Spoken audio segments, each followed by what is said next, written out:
Hello friends, welcome to the success Kendra. Friends देखिए, आज का जो सेशन है 69th बीपीएससी पीटी एग्जाम जो 30 सितंबर 2023 को लिया जाएगा, उसके लिए बड़ा ही इंपॉर्टेंट है, बड़ा ही खास सेशन है। क्योंकि आज इस सेशन में हम लोग स्वतंत्रता आंदोलन में बिहार के योगदान से संबंधित जो प्रश्न बीपीएससी पूछता है, उन सभी प्रश्नों को आज हम लोग चैप्टर वाइज जो है कवर करने वाले हैं। देखिए, बीपीएससी में अगर प्रश्न बनेगा भी बिहार के इतिहास से, स्वतंत्रता आंदोलन में बिहार के योगदान से, तो इसी वीडियो से बनेगा। अगर आप इतना कवर कर लेते हैं तो समझिए आपका 5 से 7 नंबर जो है वो कन्फर्म हो जाएगा। फ्रेंड्स, इस सेशन को ध्यान से देखिएगा और यूरोपियों के आगमन से लेकर के भारत छोड़ो आंदोलन तक के सभी प्रश्नों को हम चैप्टर वाइज कवर करने वाले हैं। तो इस सेशन को पूरा देखिए, आपका 5 से 7 नंबर जो है बीपीएससी एग्जाम में, 69th बीपीएससी एग्जाम में आपका कन्फर्म हो जाएगा। चैनल को सब्सक्राइब कर लीजिए और जो बगल में बेल आइकन है, घंटी का निशान है, उसको ज़रूर दबा लीजिएगा ताकि नेक्स्ट वीडियो का नोटिफिकेशन सबसे पहले आपके पास पहुंच जाए। तो चलिए सेशन आज का स्टार्ट करते हैं। पहले एक बार सभी लोग सेशन को लाइक कर दीजिए और जब सेशन समाप्त हो जाएगा तो इसे कम से कम एक ग्रुप में अवश्य ही शेयर कर दीजिएगा। और देखिए, जैसे मैंने आपको बताया कि इस वीडियो में हम लोग बिहार में यूरोपियों के आगमन से लेकर के 1942 तक भारत छोड़ो आंदोलन से जितने भी इम्पोर्टेंट प्रश्न बीपीएससी में पूछे जाते हैं, उन सभी प्रश्नों को हम लोग अध्यायवार यानी कि चैप्टर वाइज इसी वीडियो में कवर कर लेंगे। चलिए शुरू करते हैं। फ्रेंड्स, पहले प्लीज़ वीडियो को लाइक कर दीजिएगा। देखिए, पहला चैप्टर है बिहार में यूरोपीय व्यापारियों का आगमन। पहला प्रश्न पढ़ेंगे। पहला प्रश्न है कि मुगल काल में पटना की जनसंख्या 2 लाख किस विदेशी यात्री ने बताई थी।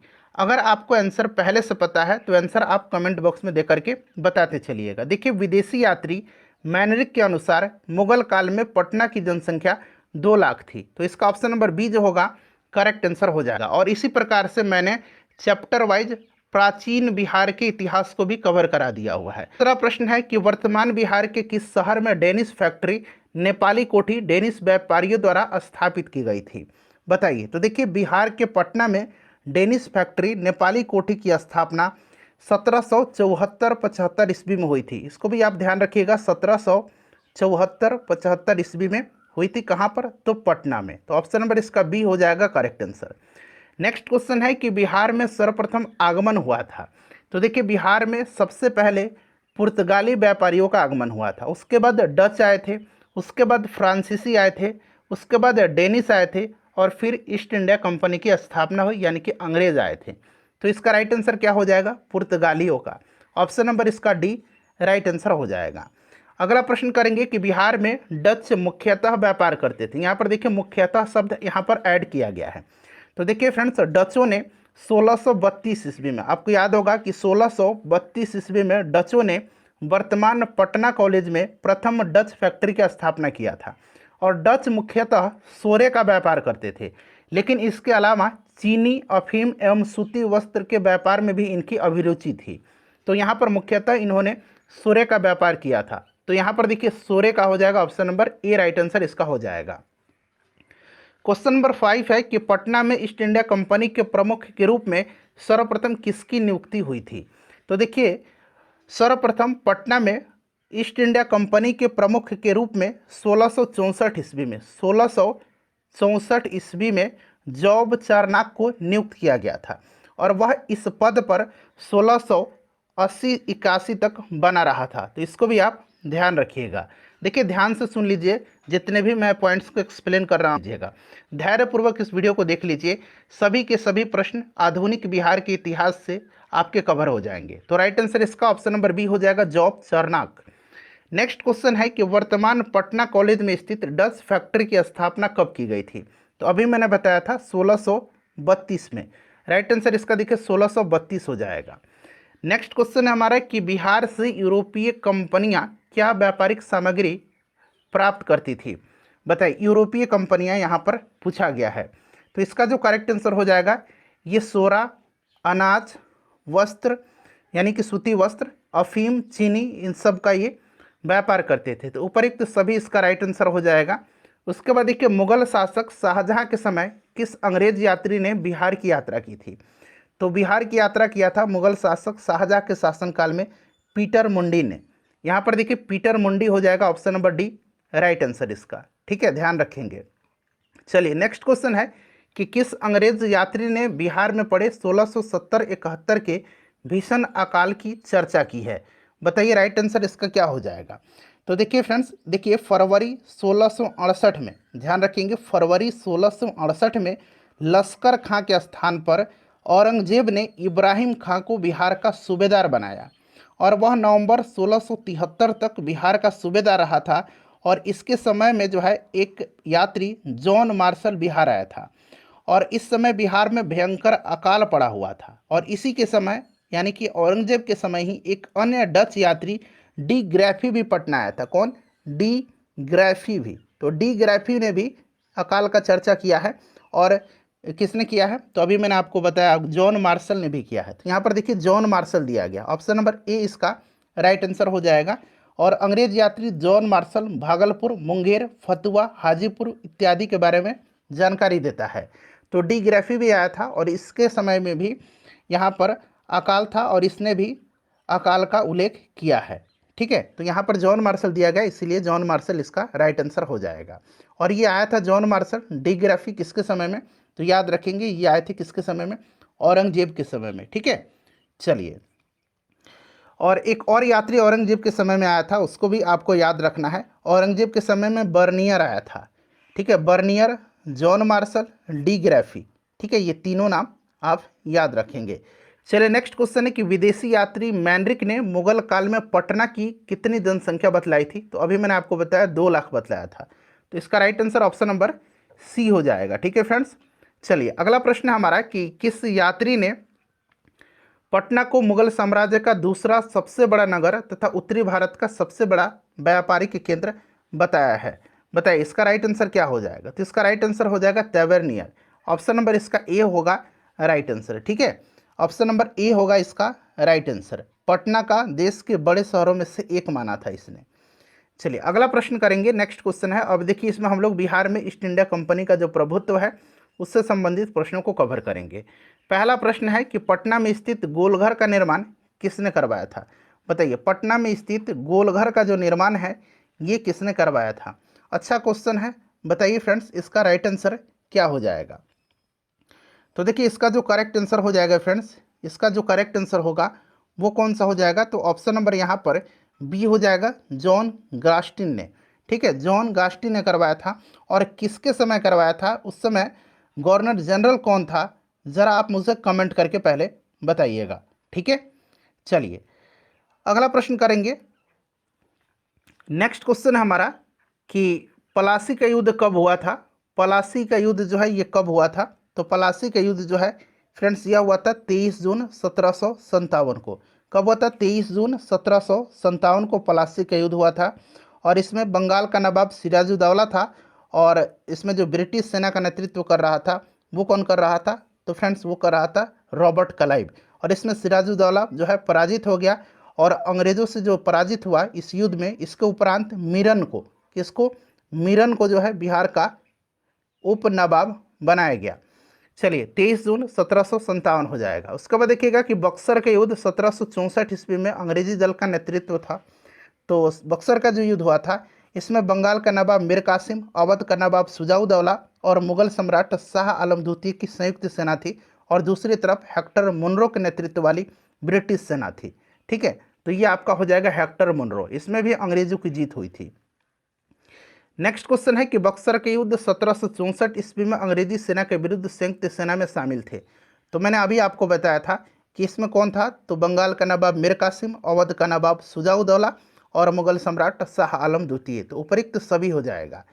नेक्स्ट क्वेश्चन है किस संधि के तहत अंग्रेजों को बंगाल, बिहार एवं उड़ीसा की दीवानी प्राप्त हुई थी?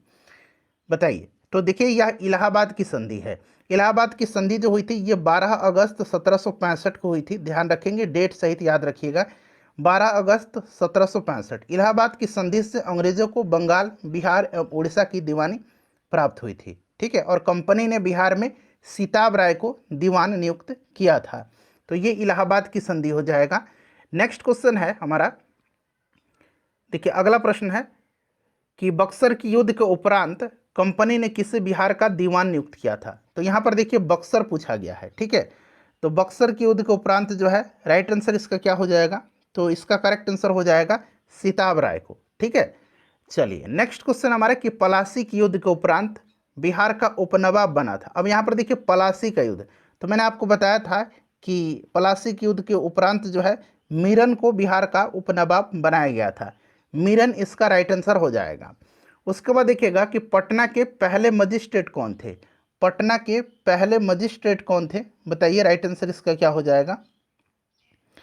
तो देखिए राइट आंसर जो होगा फ्रेंड्स आपका इसमें ऑप्शन नंबर सी हो जाएगा, फ्रांसिस ग्रांट। ठीक है, याद रखेंगे फ्रांसिस ग्रांट। पटना के पहले मजिस्ट्रेट चार्ल्स फ्रांसिस ग्रांट को 1790 में नियुक्त किया गया था। ठीक है, याद रखिएगा इसको।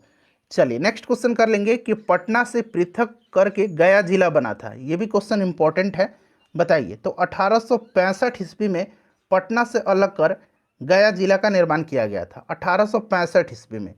नेक्स्ट क्वेश्चन है कि कोर्ट ऑफ डायरेक्टर ने बिहार एवं बंगाल से द्वैध शासन समाप्त करने की घोषणा की, बताइए इसका राइट आंसर क्या हो जाएगा। तो देखिए फ्रेंड्स हम बात करें तो 1771 ईस्वी में कोर्ट ऑफ डायरेक्टर्स ने बिहार एवं बंगाल में द्वैध शासन समाप्त करने की घोषणा किया था। तो 1771 इसका राइट आंसर हो जाएगा। ठीक, और देखिए इसको जो है बंगाल एवं बिहार में द्वैध शासन समाप्त किया गया था 1772 में, और कोर्ट ऑफ डायरेक्टर्स ने इसकी समाप्त करने की घोषणा किया था 1771। ठीक है, चलिए नेक्स्ट क्वेश्चन कर लेंगे कि रेवेन्यू काउंसिल ऑफ पटना नामक लगान परिषद के अध्यक्ष कौन थे। रेवेन्यू काउंसिल ऑफ पटना, तो देखिए 1770 ईस्वी में रेवेन्यू काउंसिल ऑफ पटना के नाम से एक लगान परिषद जेम्स अलेक्जेंडर की अध्यक्षता में गठित की गई थी। इसके सदस्य रॉबर्ट पॉल्क और जॉर्ज वेनिस्टार्ट थे। ये पूछा जाता है तो याद रखेंगे, यहाँ मैं लिख देता हूँ रॉबर्ट पॉल्क और एक और नाम बताया था जॉर्ज वेनिस्टार्ट। ठीक है, वेनिस, या मैं लिखता हूँ वेनिस्टार्ट, ये दोनों नाम याद रखेंगे। ये सदस्य थे और 1770 में रेवेन्यू काउंसिल ऑफ पटना के नाम से एक लगान परिषद जेम्स अलेक्जेंडर की अध्यक्षता में गठित की गई थी। तो ये जेम्स अलेक्जेंडर हो जाएगा और ये दोनों सदस्य थे इसके। अगला प्रश्न है कि रॉबर्ट क्लाइव ने बिहार एवं बंगाल में द्वैध शासन कब लागू किया, बताइए कब लागू किया। तो इसका जो करेक्ट आंसर हो जाएगा, बताइए इसका करेक्ट आंसर क्या हो जाएगा। तो देखिए इसका जो करेक्ट आंसर हो जाएगा ये आपका हो जाएगा 1765 में। ठीक है, 1765 में। क्लियर, चलिए आगे बढ़ेंगे, नेक्स्ट क्वेश्चन कर लेंगे। नेक्स्ट क्वेश्चन है कि वारन हेस्टिंग्स ने राय रायन की उपाधि किससे प्रदान की थी। तो वारन हेस्टिंग ने जो है 1772 ईस्वी में सिताब राय को बर्खास्त करके उसके पुत्र कल्याण सिंह को राय रायन की उपाधि प्रदान की थी। तो यहाँ पर देखिए कल्याण सिंह राइट आंसर हो जाएगा। देखिए सभी के सभी प्रश्न इंपॉर्टेंट है, आप देख सकते हैं। देखिए बिहार में 1857 का विद्रोह। ठीक है, अब यहाँ हम कवर करेंगे इसको। चलिए शुरू करते हैं। पहला प्रश्न है कि बिहार में 1857 की विद्रोह की शुरुआत हुई थी, बताइए इसका राइट आंसर क्या हो जाएगा। तो बिहार में देखिए 12 जून 1857 को, स्थान रोहिणी गांव, वर्तमान में देवघर झारखंड में, 12 जून 1857 हो जाएगा। नेक्स्ट क्वेश्चन है कि वीर कुंवर सिंह जी की मृत्यु कब हुई थी, बताइए इसका करेक्ट आंसर क्या हो जाएगा। तो इनकी मृत्यु जो हुई थी ये 26 अप्रैल 1858 को हुई थी। तो यहाँ पर देखिए 26 अप्रैल 1858 दिया गया है। क्लियर, चलिए उसके बाद नेक्स्ट क्वेश्चन हमारा कि यह प्रसिद्ध कथन मैं जहाँ भी हूँ जगदीशपुर वहीं है किसने कहा था। तो फ्रेंड्स यह कहा था वीर कुंवर सिंह जी ने। अगला प्रश्न है कि 1857 में पटना में किसके नेतृत्व में विद्रोह प्रारंभ हुआ था, बहुत ही इंपॉर्टेंट क्वेश्चन है। तो पीर अली खां के नेतृत्व में 3 जुलाई, यहाँ मैं लिखता हूँ 3 जुलाई 1857 को पटना में पीर अली खां के नेतृत्व में 3 जुलाई 1857 को विद्रोह प्रारंभ हुआ। ठीक है, चलिए और अफीम का जो व्यापार का एजेंट था लॉयल, यहाँ मैं लिखता हूँ लॉयल, ये इस विद्रोह में मारा गया था। तो ये भी पूछा जाता है। ठीक है, पटना में कौन मारा गया था, तो लॉयल मारा गया था। पीर अली खां राइट आंसर हो जाएगा। देखिए 1857 के विद्रोह का बिहार में 15 जुलाई 1857 से 20 जनवरी 1858 तक केंद्र था, बताइए इसका राइट आंसर क्या हो जाएगा। बहुत ही इंपॉर्टेंट क्वेश्चन है सभी के सभी। तो देखिए इसका जो फ्रेंड्स करेक्ट आंसर हो जाएगा वो आपका हो जाएगा इसमें से ऑप्शन नंबर डी हो जाएगा। ठीक है, जगदीशपुर, ऑप्शन नंबर इसका डी हो जाएगा करेक्ट आंसर, जगदीशपुर। ठीक है, चलिए नेक्स्ट क्वेश्चन कर लेंगे। अगला प्रश्न है हमारा कि हाँ, पटना में कब 1857 का व्यापक विद्रोह शुरू हुआ था? तो अभी मैंने बताया 3 जुलाई 1857 को पीर अली खां के नेतृत्व में। अगला प्रश्न हमारा कि 1857 का विद्रोह का नेतृत्व बिहार में किसने किया था? तो बिहार में किया था वीर कुंवर सिंह ने। देखिए, वीर कुंवर सिंह ने 1857 के विद्रोह का नेतृत्व कहाँ से किया था? तो फ्रेंड्स, बिहार से किया था। उसके बाद देखिए, दानापुर छावनी के सैनिकों ने कब कंपनी के विरुद्ध विद्रोह किया? तो देखिए फ्रेंड्स, 25 जुलाई को दानापुर छावनी के रेजिमेंट ने विद्रोह कर दिया और कुंवर सिंह की सेना के साथ मिल गए थे। तो ये 25 जुलाई 1857 इसका राइट आंसर हो जाएगा। ठीक है, तो यहाँ पर देखिए ऑप्शन नंबर यहाँ पर बी में दिया गया है 25 जुलाई 1857 को। नेक्स्ट क्वेश्चन है कि बिहार के किस रियासत के राजा ने स्वतंत्रता संग्राम में सक्रिय भाग लिया था? तो ये यहाँ पर देखिए, ये जगदीशपुर हो जाएगा, ऑप्शन नंबर सी हो जाएगा। उसके बाद देखिए, 1857 के आंदोलन के दौरान अंग्रेजों के विरुद्ध छापामार युद्ध किसने किया था? तो छापामार युद्ध किसने किया था, बताइए, इसका राइट आंसर क्या हो जाएगा?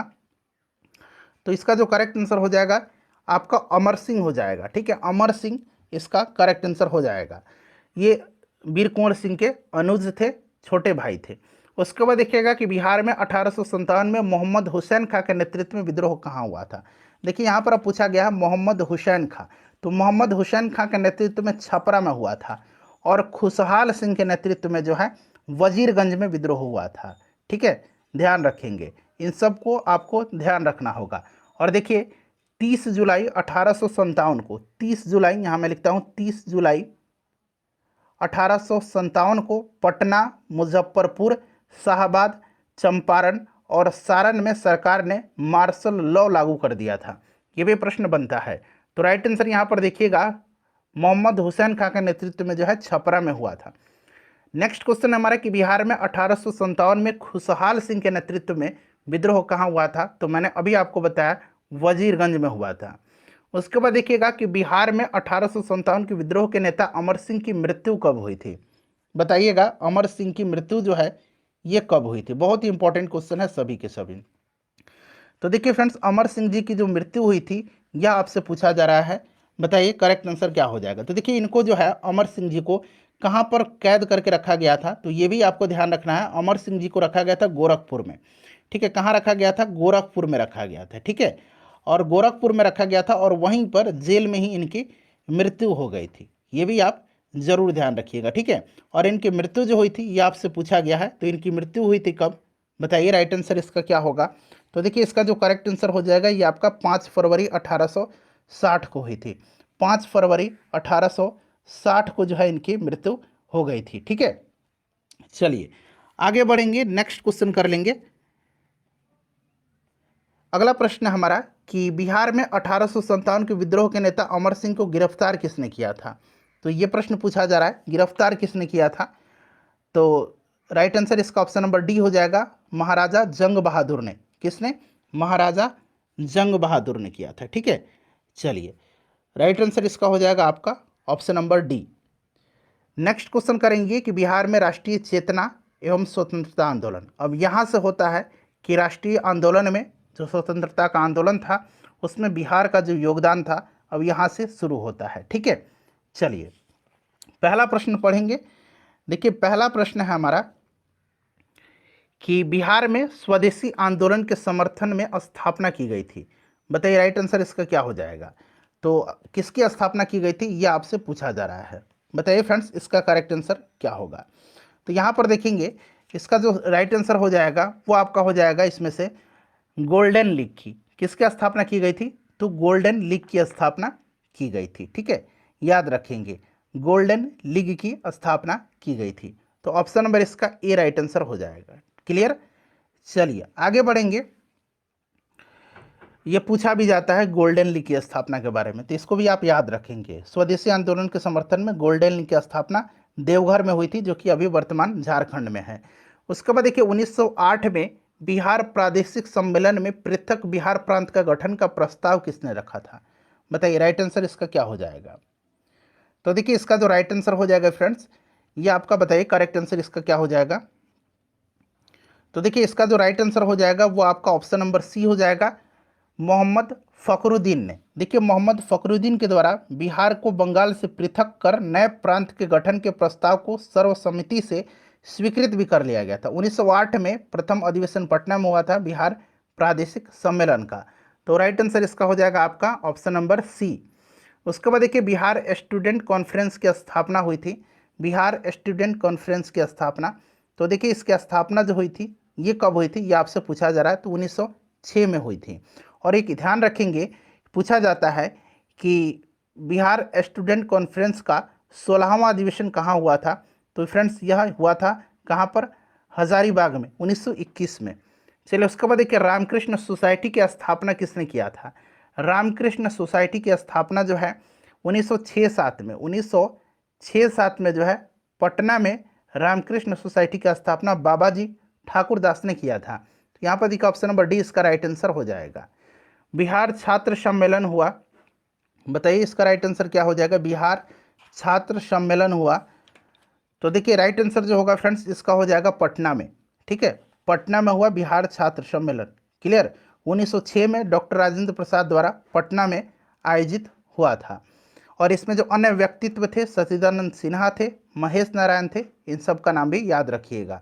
उसके बाद देखिए पटना बिहार में 1905 में राखी बंधन दिवस कहाँ मनाया गया था। 16 अक्टूबर 1905, याद रखेंगे 16 अक्टूबर 1905 को दरभंगा में सतीश चंद्र चक्रवर्ती की प्रेरणा से राखी बंधन दिवस मनाया गया था। कहाँ पर, तो दरभंगा में। Option number A right answer हो जाएगा। उसके बाद देखिए 1908 में प्रादेशिक सम्मेलन का आयोजन कहाँ किया गया था। 1908 में बिहार प्रादेशिक सम्मेलन का आयोजन किया गया था पटना में। नेक्स्ट क्वेश्चन है कि बिहार छात्र सम्मेलन से संबंधित व्यक्तित्व। बिहार छात्र सम्मेलन से, तो डॉक्टर राजेंद्र प्रसाद, सच्चिदानंद सिन्हा, महेश नारायण, तो उपरोक्त सभी हो जाएगा राइट आंसर। बिहार में होम रूल लीग का गठन कब हुआ था। बिहार में होम रूल लीग का गठन जो है यह बांकीपुर पटना में 16 दिसंबर 1916 को मौलाना मजहरुल हक की अध्यक्षता में इसका गठन किया गया था। तो 16 दिसंबर 1916 इसका राइट आंसर हो जाएगा। नेक्स्ट क्वेश्चन है कि बिहार में होम रूल आंदोलन के संस्थापक कौन थे।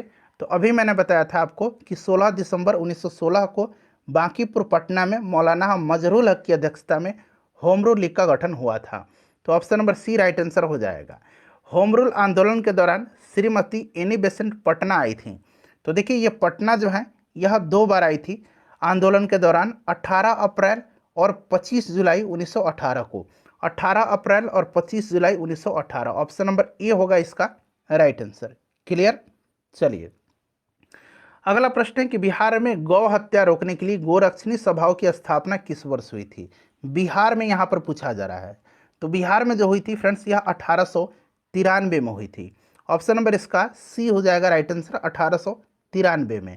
बिहार बंगाल से अलग हुआ था, तो इसका आंसर आप कमेंट करके मुझे बताइए। ठीक है, चलिए उसके बाद देखिएगा कि बिहार में, हाँ बिहार में अलग प्रांत के लिए आंदोलन, जिसके परिणाम स्वरूप वर्ष 1911 में बिहार एवं उड़ीसा के लिए नए प्रांत का निर्माण हुआ, इसका नेतृत्व किसने किया था। तो सभी ऑप्शंस को एक बार देख लीजिए, बताइए इसका राइट आंसर क्या हो जाएगा। तो देखिए फ्रेंड्स इसका जो करेक्ट आंसर हो जाएगा वो आपका हो जाएगा सच्चिदानंद सिन्हा के नेतृत्व में। ठीक है, चलिए नेक्स्ट क्वेश्चन है कि मुजफ्फरपुर जिला होम रूल का संस्थापक कौन था। मुजफ्फरपुर में यहाँ पर पूछा जा रहा है, बताइए। तो देखिए मुजफ्फरपुर में जो पूछा जा रहा है, जनकधारी प्रसाद ने मुजफ्फरपुर जिला होम रूल की स्थापना किया था, जनकधारी प्रसाद। नेक्स्ट क्वेश्चन है कि महात्मा गांधी का पहली बार बिहार में आगमन हुआ था। महात्मा गांधी का बिहार में आगमन जो हुआ था यह आपसे पूछा जा रहा है। तो देखिए अप्रैल 1917 को गांधी जी पटना और मुजफ्फरपुर होते हुए चंपारण पहुंचे थे। तो अप्रैल 1917 में इनका आगमन पटना में हुआ था। ठीक है, ऑप्शन नंबर इसका ये जो होगा राइट आंसर हो जाएगा। ठीक है, चलिए नेक्स्ट क्वेश्चन है हमारा कि महात्मा गांधी चंपारण किसके आमंत्रण पर आए थे। तो ये राजकुमार शुक्ल जी थे, जो 1916 के लखनऊ अधिवेशन में किसानों की यहाँ पर जो दुर्दशा थी, जो नील की खेती कर रहे थे, उनके बारे में ध्यान आकर्षित किया था और इनको गांधी जी को चंपारण आने का निमंत्रण दिया था। चंपारण आंदोलन के समय बिहार का उपराज्यपाल कौन था। यहाँ पर उपराज्यपाल पूछा गया है, तो उपराज्यपाल एडवर्ड गेट था। कौन था, एडवर्ड गेट था, याद रखेंगे। और इसी एडवर्ड गेट ने जो है चंपारण एग्रेरियन कमेटी का गठन किया था, किसकी अध्यक्षता में, तो अध्यक्ष थे इसके FG स्लाई, आगे मिलेगा चिंता मत कीजिए। एडवर्ड गेट इसका राइट आंसर हो जाएगा। गांधी जी ने सर्वप्रथम किस किसान आंदोलन में भाग लिया था? तो यह चंपारण हो जाएगा 1917 में।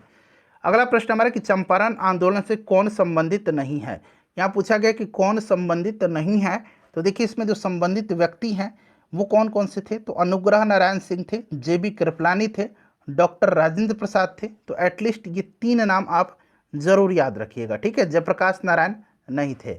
अगला प्रश्न हमारा कि बिहार के किस नेता ने महात्मा गांधी के साथ किसान आंदोलन का नेतृत्व किया था? बताइए राइट आंसर इसका क्या हो जाएगा? तो यहाँ पर अभी मैंने आपको बताया था कि डॉक्टर राजेंद्र प्रसाद थे, यहाँ प्रसाद बना लीजिएगा, और राजकुमार शुक्ल भी थे क्योंकि इन्होंने खुद गांधी जी को यहाँ पर आमंत्रित किया था, ठीक है। चलिए उसके बाद देखिए नेक्स्ट क्वेश्चन है कि चंपारण प्रसिद्ध है एक आंदोलन के कारण जिसका संबंध था। तो जिसका संबंध किससे था? तो महात्मा गांधी जी से था, ठीक है, महात्मा गांधी जी से था। तो option number B right answer हो जाएगा, चंपारण सत्याग्रह। अगला प्रश्न है कि गांधी जी ने भारतीय राजनीति में कब प्रवेश किया? तो ये भारतीय आंदोलन जो था राजनीति में प्रवेश इन्होंने किया चंपारण आंदोलन से, चंपारण आंदोलन से किया था। तो ऑप्शन नंबर ए हो जाएगा राइट आंसर। उसके बाद देखिए गांधी जी द्वारा चलाए गए सफल सत्याग्रह के साथ कौन सा स्थान जुड़ा हुआ है? तो देखिए इसका जो राइट आंसर हो जाएगा फ्रेंड्स वो कौन सा हो जाएगा? तो चंपारण हो जाएगा। देखिए कोई भी प्रश्न में अगर आपको डाउट है तो एक बार आप कमेंट सेक्शन में जाइएगा, वहाँ मैं कोई भी आंसर अगर गलत बता देता हूँ गलती से तो वहाँ पर मैं आंसर पिन कर दूंगा, ठीक है। और आप क्वेश्चन नंबर भी लिख करके कमेंट करेंगे, क्लियर।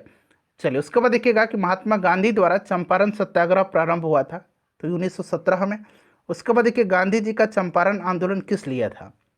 तो यहाँ पर देखिएगा नील की खेती करने वाले की समस्या का समाधान के लिए, क्लियर, ध्यान रखेंगे। देखिए 3 कठिया प्रणाली जो थी यहाँ उस समय प्रचलित थी और किसानों को अपनी जमीन के प्रति बीघा यानी कि 1 बीघा में 20 कट्ठा होता है, तो इन 20 कट्ठे में से 3 कट्ठा में जो है नील की खेती करना अनिवार्य था।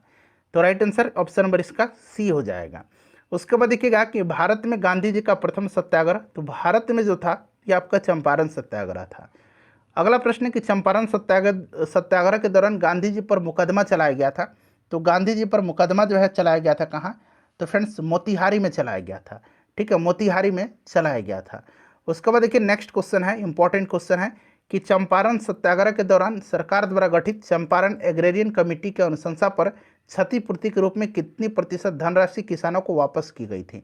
तो मैंने आपको बताया था कि बिहार का उस समय तत्कालीन उपराज्यपाल एडवर्ड गेट था और इसी ने चंपारण एग्रेरियन कमेटी का गठन किया था। और चंपारण एग्रेरियन कमेटी का जो अध्यक्ष था वो FG सलाई था।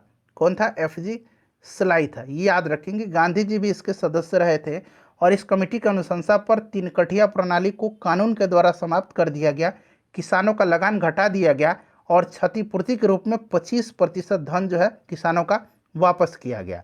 तो ये 25% इसका राइट आंसर हो जाएगा।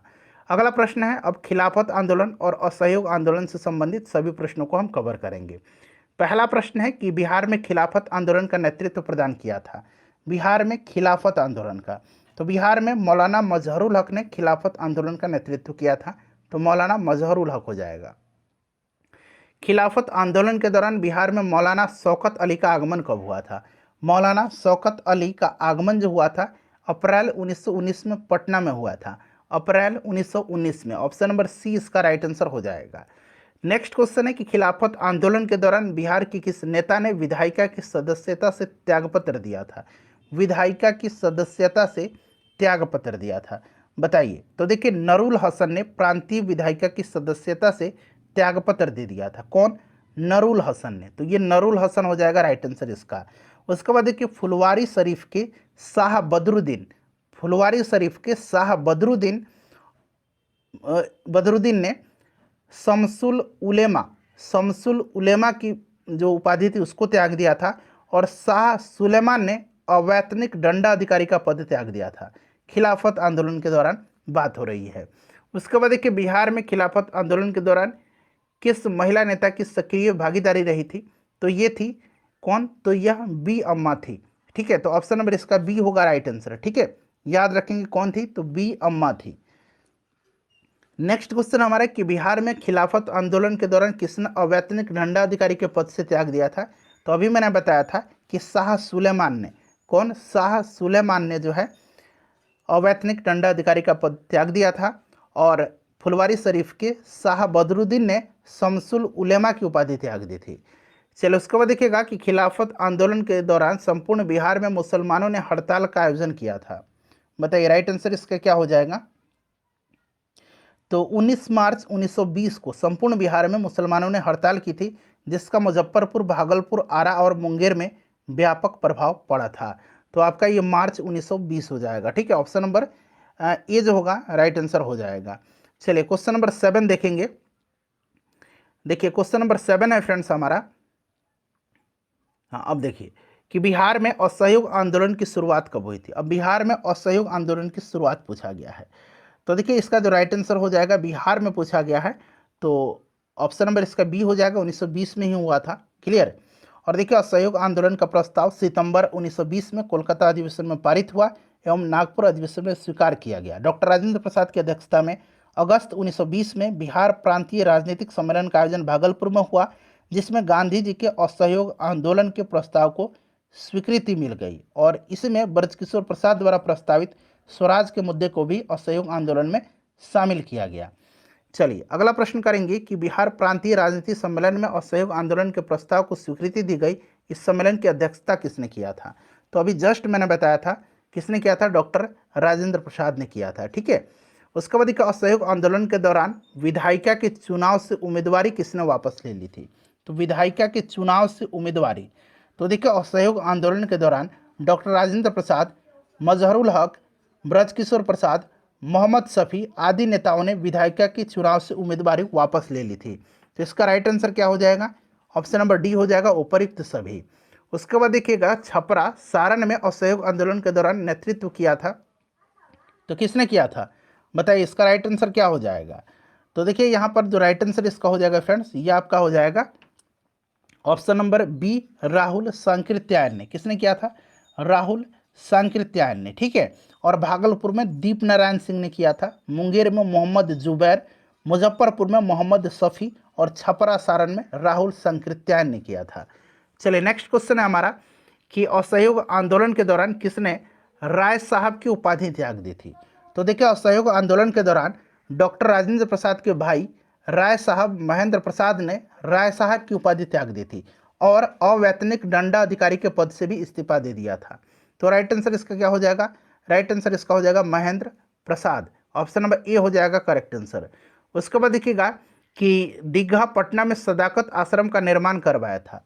बताइए, तो मजहरुल हक ने दीघा पटना के निकट सदाकत आश्रम का निर्माण करवाया था। ठीक है, तो निर्माण किया था, तो मजहरुल हक हो जाएगा राइट आंसर इसका। बिहार विद्यापीठ का उद्घाटन जो है कब हुआ था, बहुत ही इंपॉर्टेंट क्वेश्चन है। बिहार विद्यापीठ का उद्घाटन 6 फरवरी 1921 को 6 फरवरी 1921 को महात्मा गांधी जी के द्वारा किया गया और इसके कुलपति मजहरुल हक को बनाया गया था और उप कुलपति ब्रजकिशोर प्रसाद बने थे। चलिए नेक्स्ट क्वेश्चन है कि प्रिंस ऑफ वेल्स का पटना में आगमन का व्यापक विरोध किसके नेतृत्व में हुआ था।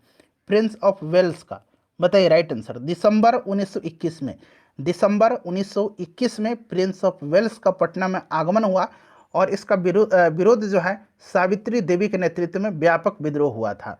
सावित्री देवी के नेतृत्व में व्यापक विरोध हुआ था। उसके बाद देखिए बिहार विद्यापीठ के प्रथम कुलाधिपति, तो प्रथम कुलाधिपति ये कौन थे, तो फ्रेंड्स ये मजहरुल हक थे। ठीक है, मजहरुल हक थे। चलिए नेक्स्ट क्वेश्चन करेंगे कि बिहार विद्यापीठ के प्रथम कुलपति कौन थे, बताइए राइट आंसर। देखिए कहीं कहीं क्या है कि कुलाधिपति लिखा जाता है। ठीक है, कुलाधिपति, यहाँ मैं लिखता हूँ कुलाधिपति, ये बनाया गया था मजहरुल हक को और उप कुलपति ये बनाया गया था किसको, तो उप कुलपति ब्रजकिशोर प्रसाद को बनाया गया था। तो कुलाधिपति कहीं कहीं बुक में लिखा हुआ है कि कुलाधिपति जो थे ये मजहरुल हक थे और कुलपति जो थे ये ब्रजकिशोर प्रसाद थे। ठीक है, तो यहाँ पर मैं डाउट क्लियर कर देता हूँ। तो यहाँ पर जो कुलपति दिया गया ना, इसका आंसर दिया गया है और किताब में लिखा भी गया है कि जो कुलपति थे ये ब्रजकिशोर प्रसाद थे और कुलाधिपति जो थे ये मजहरुल हक थे। ठीक है, तो इस तरह के प्रश्न में थोड़ा सा डाउट होता है। उसके बाद देखिए असहयोग आंदोलन के दौरान किसने अवैतनिक दंडाधिकारी के पद से इस्तीफा दे दिया था। तो मैंने अभी थोड़ा देर पहले आपको बताया था कि किसने दिया था, तो ये राजेंद्र प्रसाद के भाई साहब थे महेंद्र प्रसाद, जिन्होंने राय साहब की भी उपाधि त्याग दी और अवैतनिक दंडाधिकारी के पद से भी इस्तीफा दे दिया। नेक्स्ट क्वेश्चन हमारा और यहाँ पर देखिए शाह सुलेमान जो मैंने बताया था, ये खिलाफत आंदोलन के दौरान इन्होंने अवैतनिक दंडाधिकारी के पद से त्याग दिया था, और असहयोग आंदोलन के दौरान महेंद्र प्रसाद ने। उसके बाद देखिए भारत में असहयोग आंदोलन के दौरान नेतृत्व प्रदान किया था, सॉरी भागलपुर में, तो भागलपुर में जो किया था ये क्या था, दीप नारायण सिंह ने। दीप नारायण सिंह हो जाएगा राइट आंसर, ठीक है। राहुल सिंह कृत्यान छपरा, मोहम्मद जुबैर मुंगेर हो जाएगा, और मोहम्मद शफी के बारे में मैंने आपको बताया था कि मुजफ्फरपुर में। अगला प्रश्न है कि मोहम्मद शफी ने असहयोग आंदोलन का नेतृत्व किया था, तो मुजफ्फरपुर में। अगला प्रश्न है कि असहयोग आंदोलन काल में पटना गया रोड पर स्थापित राष्ट्रीय महाविद्यालय के प्राचार्य कौन थे? तो देखिए यहाँ पर जो है ध्यान दीजिएगा, गया पटना रोड पर एक राष्ट्रीय महाविद्यालय की स्थापना की गई थी, और डॉक्टर राजेंद्र प्रसाद इसके प्राचार्य थे, तो डॉक्टर राजेंद्र प्रसाद हो जाएगा। चलिए अगला प्रश्न हमारा स्वराज दल और साइमन कमीशन, ठीक है। तो देखिए पहला प्रश्न पढ़िएगा कि स्वराज दल के अध्यक्ष कौन थे? स्वराज दल के अध्यक्ष कौन थे, बताइए राइट आंसर इसका क्या हो जाएगा। तो देखिए स्वराज दल के अध्यक्ष यहाँ पर पूछा गया है, तो अध्यक्ष जो थे ये चित्तरंजन दास थे। कौन थे? तो चित्तरंजन दास स्वराज पार्टी के अध्यक्ष थे। गठन हुआ था 1923 में, ठीक है, ध्यान रखेंगे।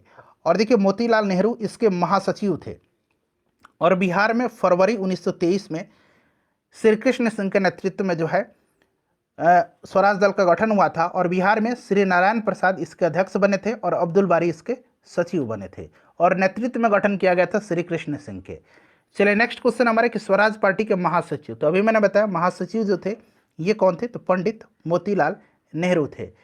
अगला प्रश्न करेंगे कि बिहार में स्वराज पार्टी के प्रथम अध्यक्ष, तो बेशक ये श्री कृष्ण सिंह के नेतृत्व में फरवरी 1923 में बिहार में स्वराज दल का गठन हुआ था, लेकिन यहाँ पर ब्रजकिशोर श्री नारायण प्रसाद जो थे ये इसके नारायण प्रसाद, श्री नारायण प्रसाद ये अध्यक्ष बने थे, और अब्दुल बारी जो हैं ये बने थे सचिव, ठीक है।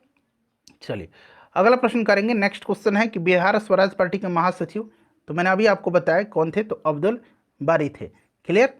चलिए अगला प्रश्न करेंगे कि 1923 में, देखिए 1923 के चुनाव में बिहार में स्वराज पार्टी ने विधान परिषद में कितनी सीटें प्राप्त की थी? तो देखिए 1923 नवंबर में बिहार विधानमंडल के आम चुनाव में विधानसभा के 8 एवं विधान परिषद के 10 स्थान स्वराज दल को प्राप्त हुई थी। तो यहाँ पर देखिएगा पूछा गया है कि विधान परिषद में, तो विधान परिषद में 10 सीट प्राप्त हुई थी, ठीक है। वहीं अगर विधानसभा पूछता तो 8 सीट। अगला प्रश्न हमारा कि 1923 में आम चुनाव में स्वराज पार्टी ने विधानसभा में कितनी सीटें प्राप्त की थी? तो ये 8 की थी। उसके बाद देखिए डॉक्टर राजेंद्र प्रसाद कहाँ के नगर पालिका के मेयर पद पर निर्वाचित हुए थे? बताइए राइट आंसर इसका क्या हो जाएगा। तो देखिए फ्रेंड्स इसका जो करेक्ट आंसर हो जाएगा वो आपका हो जाएगा इसमें से कौन सा, तो ऑप्शन नंबर ए हो जाएगा पटना, क्लियर। चलिए उसके बाद देखिए बिहार में स्वराज पार्टी का गठन, तो मैंने आपको बताया था कि फरवरी 1923 में हुआ था। कब हुआ था? तो फरवरी 1923, जो कि ऑप्शन नंबर यहाँ पर देख सकते हैं डी में दिया गया है। साइमन कमीशन पटना कब आया था? ये प्रश्न इंपॉर्टेंट है, डेट सहित आपको याद रखना है, ठीक है। साइमन कमीशन पटना आया था 12 दिसंबर 1928 को। 12 दिसंबर 1928 को अनुग्रह नारायण सिंह के नेतृत्व में व्यापक विरोध प्रदर्शन हुआ, और कमीशन को काले झंडे दिखाए गए थे, क्लियर। साइमन कमीशन की 16 नवंबर 1927 को प्रकाशित लीडर्स मैनिफेस्टो में काफ़ी आलोचना की गई थी, और इस पत्रिका में बिहार के प्रमुख नेताओं जैसे कि सच्चिदानंद सिन्हा, अली इमाम, नवाब इस्माइल के हस्ताक्षर मौजूद थे। तो इन सबको आप ध्यान रखिएगा। उसके बाद देखिएगा कि बिहार में अगस्त 1929 को किस दिवस के रूप में मनाया गया? बताइए राइट आंसर इसका क्या हो जाएगा। तो अगस्त 1929 को साइमन कमीशन के विरोध में बिहार में राजनैतिक पीड़ित दिवस के रूप में मनाया गया। राजनैतिक पीड़ित दिवस के रूप में मनाया गया था। उसके बाद देखिए बिहार में 1928 में हुए सर्वदलीय सम्मेलन जिसमें साइमन कमीशन के बहिष्कार का निर्णय लिया गया, उस बैठक की अध्यक्षता किसने किया था? बताइए राइट आंसर इसका क्या हो जाएगा। तो देखिए इसका जो राइट आंसर हो जाएगा फ्रेंड्स, बताइए करेक्ट आंसर इसका क्या होगा। तो देखिए इसका जो करेक्ट आंसर होगा ना, ये आपका हो जाएगा ऑप्शन नंबर बी, ठीक है, सर अली इमाम की अध्यक्षता में। सर अली इमाम की अध्यक्षता में 1928 में बिहार में एक सर्वदलीय सम्मेलन का आयोजन किया गया था, जिसमें साइमन कमीशन के बहिष्कार का निर्णय लिया गया था। उसके बाद देखिए अब हम करेंगे सविनय आंदोलन से संबंधित प्रश्न। देखिए पहला प्रश्न पढ़िए। देखिए पहला प्रश्न है कि बिहार में नमक सत्याग्रह सर्वप्रथम कहाँ शुरू हुआ था? बिहार में नमक सत्याग्रह जो है सर्वप्रथम शुरू कहाँ पर हुआ था? तो देखिए 16 अप्रैल 1930 को पटना में नमक सत्याग्रह की शुरुआत हुई थी। और यहाँ पर बिहार में पूछा जा रहा है, तो बिहार में सबसे पहले जो है 15 अप्रैल 1930 को चंपारण और सारण क्षेत्र में नमकीन मिट्टी बना करके बिहार में नमक सत्याग्रह प्रारंभ किया गया था। क्लियर, 15 अप्रैल 1930 को। तो ये सब आपको ध्यान रखना पड़ेगा, ठीक है। तो ऑप्शन नंबर यहाँ पर बी हो जाएगा, चंपारण और सारण में पहले। उसके बाद पटना में 16 अप्रैल 1930 को शुरू हुआ था। उसके बाद देखिए मई 1930 में किसकी अध्यक्षता में जो है स्वदेशी लीग की स्थापना, मई 1930 में किसकी अध्यक्षता में स्वदेशी लीग की स्थापना की गई थी? स्वदेशी लीग की स्थापना पूछा जा रहा है, बताइए राइट आंसर इसका क्या हो जाएगा। इंपॉर्टेंट क्वेश्चन है, बताइए। तो देखिए इसका जो करेक्ट आंसर हो जाएगा, मई 1930 में सर अली इमाम की अध्यक्षता में पटना में स्वदेशी लीग की स्थापना हुई थी, सर अली इमाम की अध्यक्षता में। उसके बाद देखिएगा कि बेगूसराय में चौकीदारी कर के विरुद्ध आंदोलन एक हिस्सा था। तो यह हिस्सा जो था यह किसका था? तो यह सविनय अवज्ञा आंदोलन का हिस्सा था। किसका हिस्सा था? तो सविनय अवज्ञा आंदोलन का यह हिस्सा था। ऑप्शन नंबर इसका सी राइट आंसर हो जाएगा। चौकीदारी कर के बारे में जान लिए। बिहार में चौकीदारी कर बंदी आंदोलन सर्वप्रथम चंपारण, पश्चिम चंपारण, बेतिया में शुरू हुआ था। उसके बाद देखिए बिहार में सविनय अवज्ञा आंदोलन से निम्नलिखित व्यक्तित्व जुड़े थे, बताइए राइट आंसर इसका क्या हो जाएगा। तो देखिए इसका जो राइट आंसर हो जाएगा फ्रेंड्स, ये आपका हो जाएगा एक से अधिक हो जाएगा इसमें, ठीक है। सविनय अवज्ञा आंदोलन में जो जुड़े व्यक्ति थे वो इसमें से एक से अधिक हो जाएगा। चलिए आगे बढ़ेंगे, नेक्स्ट क्वेश्चन कर लेंगे।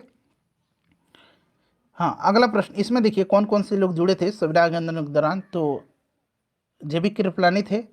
उसके बाद अगर हम बात करें तो राजेंद्र प्रसाद भी थे, अब्दुल बारी भी थे, ब्रजकिशोर प्रसाद भी थे। तो एक से अधिक इसका राइट आंसर हो जाएगा, ठीक है। चलिए नेक्स्ट क्वेश्चन कर लेंगे। अगला प्रश्न हमारा कि सविनय अवज्ञा आंदोलन के समय 15 फरवरी 1932 में बिहार में किस स्थान पर पुलिस की गोली से 15 आंदोलनकारी की मृत्यु हुई थी? बहुत ही इंपॉर्टेंट क्वेश्चन है। और देखिए अब 15 फरवरी को जो है बिहार सरकार ने किस रूप में मनाने का निर्णय लिया है, आप मुझे कमेंट करके बताइए, ठीक है। चलिए अब रिसेंटली यह घटना हुई थी, अभी ये जो 15 फरवरी की हुई थी, यह आंदोलन के दौरान हुई थी, असहयोग आंदोलन के दौरान 1932 में बिहार के तारापुर गोलीकांड की घटना, ठीक है, जिसमें जो है 15 आंदोलनकारी की मृत्यु हो गई थी। तो तारापुर हो जाएगा इसका राइट आंसर। और ये शहीद दिवस के रूप में मनाए जाने का घोषणा किया गया है बिहार सरकार के द्वारा। चलिए उसके बाद नेक्स्ट क्वेश्चन देखिए, पटना में अंजुमन इस्लामिया हॉल में 6 नवंबर 1932 को आयोजित अस्पृश्यता निवारण से संबंधित सम्मेलन की अध्यक्षता किसने किया था? बताइए इसका राइट आंसर क्या हो जाएगा। तो देखिए फ्रेंड्स इसका जो करेक्ट आंसर हो जाएगा वो आपका कौन सा हो जाएगा, 1934 में। आपको याद भी होगा कि कांग्रेस सोशलिस्ट पार्टी की पटना अधिवेशन में जो पटना में अंजुमन इस्लामिया हॉल में आयोजित हुआ था, ठीक है। और इसका जो करेक्ट आंसर हो जाएगा ये आपका हो जाएगा यहाँ पर ऑप्शन नंबर बी, ठीक है, राधिका रमन प्रसाद सिंह ने। क्लियर, चलिए 1932 में हुआ था। नेक्स्ट क्वेश्चन करेंगे। अगला प्रश्न है हमारा कि बिहार प्रांतीय बोर्ड की स्थापना कब की गई थी? बताइए राइट आंसर इसका क्या हो जाएगा। तो देखिए इसका जो राइट आंसर हो जाएगा फ्रेंड्स, ये आपका ऑप्शन नंबर ये हो जाएगा यहाँ पर 6 नवंबर 1932 में, 6 नवंबर 1932 को हुई थी, ठीक है, याद रखिएगा इसको।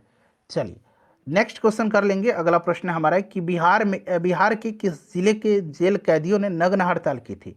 तो देखिए नग्न हड़ताल जो हुआ था ना फ्रेंड्स, ये हुआ था आपका आंदोलन। जब पूछा जाएगा तो आपसे पूछा भी जाएगा कि ये जो हड़ताल हुआ था ये किस आंदोलन के दौरान हुआ था, तो इसको भी आपको ध्यान रखना होगा, ठीक है।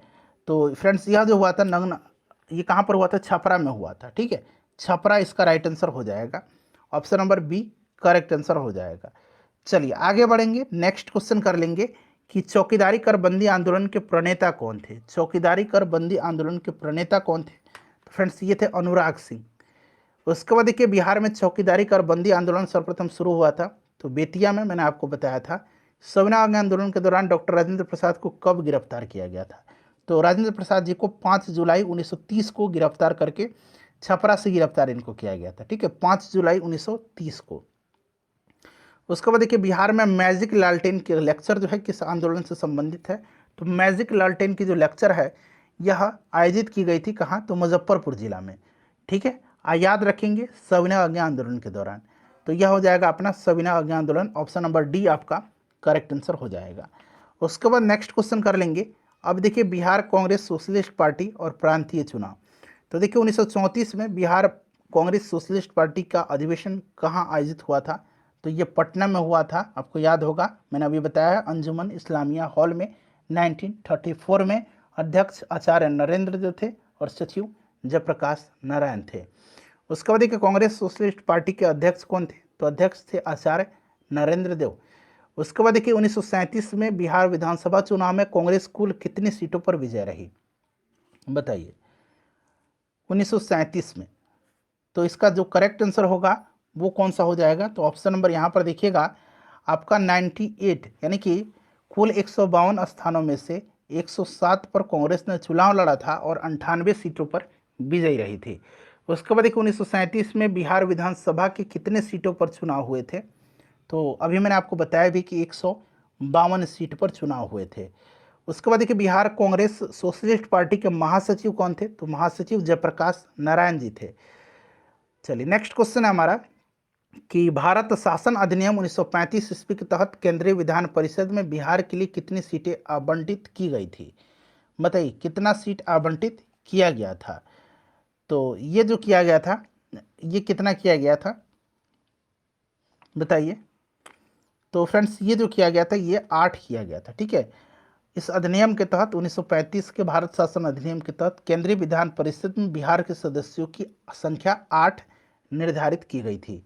उसके बाद देखिए 1937 में बिहार विधानसभा चुनाव में कांग्रेस कितनी सीटों पर चुनाव लड़ी थी? तो ये चुनाव 107 सीट पर लड़ी थी। 152 स्थान में चुनाव हुआ था और 107 में लड़ी थी और 98 सीट पर इसे विजय मिली थी। उसके बाद देखो 1937 ईस्वी के चुनाव के उपरांत बिहार के प्रथम प्रधानमंत्री, उस समय मुख्यमंत्री जो होता था प्रधानमंत्री, तो ये मोहम्मद यूनिस थे। उसके बाद देखिए बिहार में पहला कांग्रेसी मंत्रिमंडल का गठन किसके नेतृत्व में हुआ था? तो ये श्री कृष्ण सिंह जी के नेतृत्व में हुआ था, ठीक है। Option number A right answer इसका हो जाएगा। श्री कृष्ण सिंह के नेतृत्व वाली कांग्रेसी मंत्रिमंडल ने कब इस्तीफा दे दिया? तो इन्होंने इस्तीफा जो दे दिया था ये आपसे पूछा जा रहा है, बताइए राइट आंसर इसका क्या हो जाएगा? तो देखिए ये त्यागपत्र दे दिया था 31 अक्टूबर 1939 को। तो ऑप्शन नंबर इसका ए जो होगा करेक्ट आंसर हो जाएगा, ठीक है। चलिए ऑप्शन नंबर सी है, ए नहीं है, ऑप्शन नंबर सी हो जाएगा 31 अक्टूबर 1939। उसके बाद देखिए श्री कृष्ण सिंह के नेतृत्व में कांग्रेसी मंत्रिमंडल का गठन कब हुआ था? तो गठन जो हुआ था ये हुआ था 20 जुलाई 1937 को, 20 जुलाई 1937 को। चलिए अब देखेंगे व्यक्तिगत सत्याग्रह, भारत छोड़ो आंदोलन और आज़ाद दस्ता। देखिए बिहार में व्यक्तिगत सत्याग्रह कब शुरू हुआ था? इंपॉर्टेंट क्वेश्चन है। बिहार में व्यक्तिगत सत्याग्रह कब शुरू हुआ था? तो यह हुआ था 28 नवंबर 1940 को। यहाँ पर देखिए यहाँ पर दिया गया 28 नवंबर 1940 को, 28 नवंबर 1940 को। ऑप्शन नंबर इसका बी होगा राइट आंसर, ठीक है फ्रेंड्स। चलिए अगला प्रश्न करेंगे। अगला प्रश्न है हमारा कि भारत छोड़ो आंदोलन के दौरान बिहार में निम्नलिखित महिलाओं ने सक्रिय भूमिका निभाई थी। तो देखिए फ्रेंड्स इस आंदोलन में, भारत छोड़ो आंदोलन में, राम प्यारी देवी, यशवती देवी, प्रभावती देवी, भगवती देवी, इन सब का महत्वपूर्ण योगदान रहा था। इन्होंने सक्रिय भूमिका निभाई थी, इसीलिए ऑप्शन नंबर ई राइट आंसर हो जाएगा। भारत छोड़ो आंदोलन के दौरान बिहार में किसके नेतृत्व में उत्तरी भागलपुर में समानांतर सरकार की स्थापना की गई थी? तो उत्तरी भागलपुर में पूछा गया है, तो ये किया गया था सियाराम के नेतृत्व में, और सुल्तानपुर में जगलाल चौधरी के नेतृत्व में किया गया था। तो सियाराम के नेतृत्व में हुआ था उत्तरी भागलपुर में, और जगलाल चौधरी के नेतृत्व में कहाँ पर? तो सुल्तानपुर में हुआ था, ठीक है। चलिए आगे बढ़ेंगे, नेक्स्ट क्वेश्चन कर लेंगे कि बिहार में जगलाल चौधरी के नेतृत्व में समानांतर सरकार की स्थापना, तो अभी मैंने बताया था सुल्तानपुर में हुआ था। डॉक्टर राजेंद्र प्रसाद को 9 अगस्त 1942 को गिरफ्तार करके कहाँ भेजा गया था? तो इनको बांकीपुर जेल में भेजा गया था, ये डेट भी आप याद रखिएगा, ठीक है। और जयप्रकाश नारायण को हजारीबाग जेल में। भारत छोड़ो आंदोलन के क्रम में 11 अगस्त 1942 को पटना सचिवालय में पुलिस गोलीकांड करने वाले छात्रों की संख्या कितनी थी? तो ये नाम भी आपको याद रखना है, डेट तो याद रखना ही रखना है, ठीक है। तो शहीद राजेंद्र सिंह, शहीद उमाकांत प्रसाद सिंह, शहीद रामानंद सिंह, शहीद राम गोविंद सिंह, शहीद जगपति कुमार, शहीद देवीपत चौधरी और शहीद सतीश प्रसाद झा। तो ये 7 थे। नेक्स्ट क्वेश्चन है हमारा कि जयप्रकाश नारायण को राष्ट्रीय स्तर के नेता के रूप में पहचान कब मिली थी? तो ये भारत छोड़ो आंदोलन के समय में। उसके बाद देखिएगा कि प्रभावती देवी किस क्षेत्र की स्वतंत्रता सेनानी थी। तो जो प्रभावती देवी जी थी ये जयप्रकाश नारायण जी की धर्मपत्नी थी और ये पटना क्षेत्र की एक प्रमुख स्वतंत्रता सेनानी थी। उसके बाद देखिए नवंबर 1942 को जयप्रकाश नारायण के साथ कौन कौन से लोग हजारीबाग जेल से भागने में सफल हुए थे। तो ये डेट भी आपको याद रखना है, 9 नवंबर 1942 को। और योगेंद्र शुक्ल, सूरज नारायण सिंह, रामानंद मिश्र, ये सभी लोग थे। ठीक है, तो ऑप्शन नंबर ई इसका राइट आंसर हो जाएगा।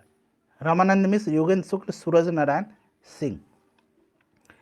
चलिए नेक्स्ट क्वेश्चन कर लेंगे। अगला प्रश्न है हमारा कि जयप्रकाश नारायण ने आज़ाद दस्ता की स्थापना कहाँ पर किया था। तो आज़ाद दस्ता का स्थापना इन्होंने कहाँ पर किया था। तो नेपाल में किया था।